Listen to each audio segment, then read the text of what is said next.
Shalom Akim, Kal Halalium, Yahweh Bashim, Yahweh Shai, Bashim Chakwadash, double honors to the apostles, elders of Great Millstone. Salutations to the Akim out there pushing this word, and all sincerity and honesty, the whole full elect. Shalom. My name is Kwara Allah. Lord willing, that's edifying.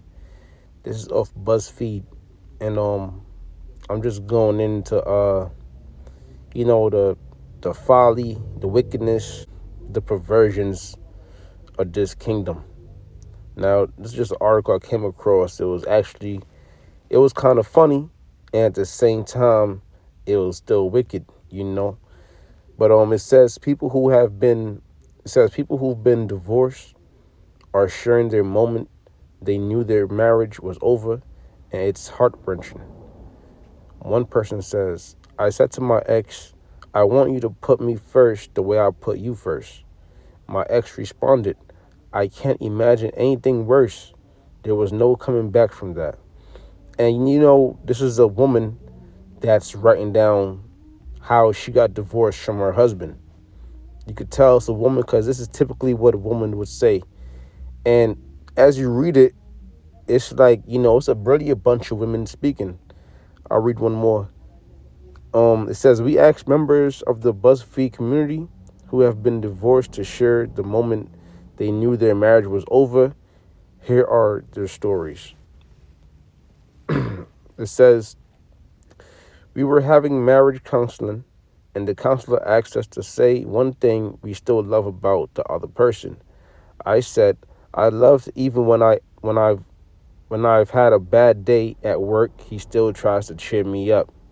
His response, I love that she cleans the bathroom because she knows I hate it.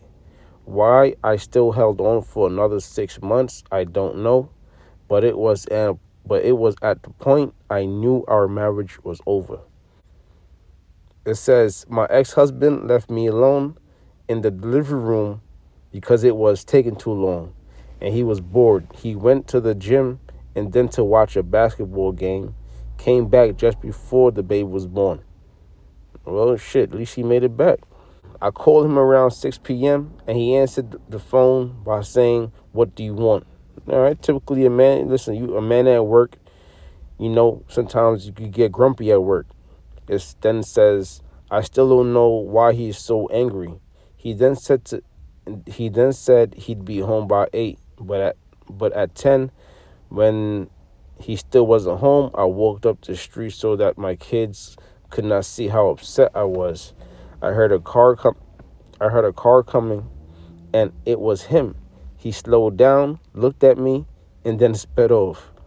I knew then for sure my marriage of 31 years was over. That was almost 10 years ago, and at this point in my life, I am so happy and thankful that God gave me the courage, strength, and wherewithal to leave a marriage full of toxicity. Now, when you have a husband, the wife is supposed to be your resting place. But a lot of these situations from the outside looking in, not knowing any details, the reason that they broke up seemed very simple. And the reason they broke up, it didn't seem like, good enough reasons to end the marriage. A marriage is really a bond between a man and a woman. And why is this? Because America is in rulership, all right? America spread their philosophies around the world. I would assume that these people are in America, and even if they're not, their idealism is based on the American way of life. First of all, a woman is not supposed to be able to leave her husband. If she's planning a divorce, then that's off. Now, the scriptures speak about a bill of divorce. This is Deuteronomy 24:1. When a man have taken a wife and married her, and it come to pass that she find no favor in his eyes, because he has found some uncleanness in her. All right. Indecency, whatever that may be. Maybe it's something he didn't like maybe she keep going off, she talks back, or whatever. Then let him write her a bill of divorcement and give it in her hand and send her out of his house. And when she is departed out of his house, she may go and be another man's wife. So if the husband finds something unclean about her, then he could divorce her, give her a bill of divorce, and she could become another man's wife. All right, but the woman is not supposed to be leaving the man. That's out of order. And if the latter husband hate her and write her a bill of divorcement and give it in her hand and send it her out his house, or if the latter husband die, which took her to be his wife, her former husband, which sent her away, may not take her again to be his wife after that she is defiled, for that is abomination. All right. It says before the Lord, or before Yahweh, and thou shalt not cause the land to sin, which the Lord thy power giveth thee for an inheritance. So if you have a woman, according to these laws, which I'm not saying that those articles I read are necessarily Israelites, but just going off the laws of Israel, that woman supposed to get a bill of divorce, and if she leaves you and goes to another man, she can't come back to you. All right, because her body has been defiled. Let's go to Leviticus 20:10. It says, and the man that committeth adultery with another man's wife, even he that committeth adultery with his neighbor's wife, the adulterer and the adulteress shall surely be put to death. And the man that lieth with his father's wife, that uncovers his father's nakedness, both of them shall surely be put to death, their blood shall be upon them. And if a man lie with his daughter-in-law, both of them shall surely be put to death. They have wrought confusion, their blood shall be upon them. If a man also lie with mankind, as he lieth with a woman, both of them have committed an abomination, they shall surely be put to death, their blood shall be upon them. And that's going into the whole, I like to say the whole bunch of twigs, the whole thing of the twigs, which the set of twigs you set on fire, looked up in the dictionary what you call that. Let me jump down. And these are all good to read because these are the laws. Leviticus 20:23 says, and ye shall not walk in the manners of the nation which I cast out before you, for they commit all these things, and therefore I abhorred them. Right? And basically our people, so-called Negroes, Latinos, Native Americans, we follow all these nations, mainly these Edomites that are in rulership right now. And that's why there's so much wickedness going on and so much confusion. Okay? So we basically read the laws on divorce, and we went into adultery. Now, the way a man could commit adultery is if he sleeps with another man's wife. Okay? Now, a man could have multiple wives, but a woman could only have one man. Okay? So that's why it says, and the man that committed adultery with another man's wife. If that woman is single, then he's not going off. That'll have to become his wife. But if a woman sleeps with another man, then she's going off. Even he committed adultery with his neighbor's wife, the adulterer and the adulteress shall surely be put to death. So this is adultery. This is a case of death.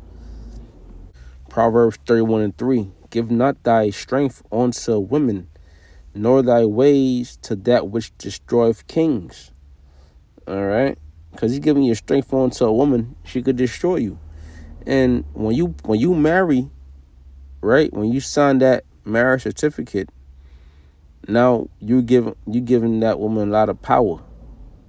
Okay, she has the power to what? File for divorce.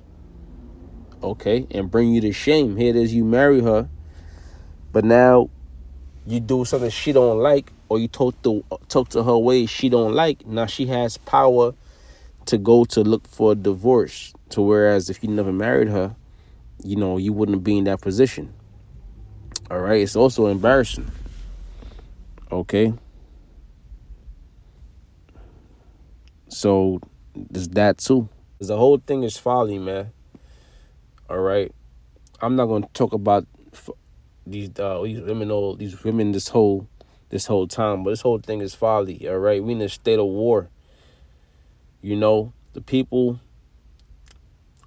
these so-called American citizens, all right, they should be in a state of high alert. They should be preparing themselves, right? The government should be preparing the people for what's to come. Whether it's handing out food to stock up on, right? Special food from the government to stock up to that's non-perishables that you can stock up on, put it in your basement, put it in your pantries, put it in your fridge. All right, stock up on these foods for the times at hand because America could be could very well be heading towards a state of war. All right, confusion, which includes famines, which includes illness, pandemics, which includes you know a time of doom and gloom. All right, but here it is. There's these stupid ass articles. This is Proverbs 30 and 19. I started at 18. There be three things which are too wonderful for me, yea, for which I know not. That the way of an eagle in the air, the way of a serpent upon a rock, the way of a ship in the midst of the sea, and the way of a man with his maid. All right? Such is the way of an adulterous woman. She eateth and wipeth her mouth and saith, I have done no wickedness. And watch out for that too. But the point was verse 19, all right? When it says, the way of a ship in the midst of the sea and the way of a man with his maid. So in other words, that really ain't nobody business. What's happened between you and your woman, that's the time we in. Because why? Because, listen, when all hell break loose, Isaiah, as a matter of fact, I gotta get it. Isaiah 4:1.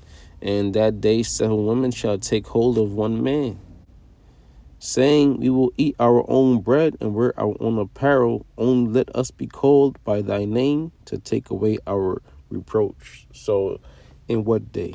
In the day of Jacob's trouble. Because why? The Lord's men, and the highways and the byways, the men, okay? The 1/3 talking only about the men, all right? You're going to have a lot of women that's going to be running us down. Why? Because they're going to see the spirit on us, man. The Lord's going to be dealing with his men. Lord willing, I'm part of that number. I'm striving to be, as we all are. It says, and that day 7 women, 7 meaning completion. Ain't no telling how many women. It could be 2, it could be 5, it could be 10, it could be 20, it could be 7, all right? It could, because a regular man is going to perish in these times, okay? You don't need, if you want to be stable, you're going to need a man of the Lord to keep you stable. Because why? Because Yahweh should be our shots, keeping that man stable. In that day 7 women shall take hold of one man, saying, we will eat our own bread and wear our own apparel. Yeah, they don't need you to be the so-called man in the house. When you go out there and buy food, when you go out there and you buy clothes, you pay the bills and you pay the rent and you take care of them, you today they will call you the man in the house. In all actuality, being a simp. All right, but now when all hell break loose, they said, listen, you don't gotta do nothing. We'll do everything we gotta do. We'll take care of the food. We'll take care of the clothes. We'll cook. We'll clean. All right, we wash your socks. We wash your drawers. We'll give you a massage. We'll do everything we gotta do. Just please, just please take us on the take us in. Please take care of us. That's what they're saying. Only let us be called by thy name to take away our reproach, their shame. All right, so you won't need a man that day. All this X shit and X that, man. That's all, That's all thanks to America. That's why this place is going. That's another reason why this place is going to be destroyed. But I'm not going to continue going on about this. I'm going to say all praise goes to Yahweh, Bashim, Yahweh Shah, Bashim, Hakwadash. Double honors to the apostles and elder bishops of Great Millstone. All right, and the brothers throughout the four corners of the world pushing this truth. The hopeful elect that's enduring, and I want to say shalom.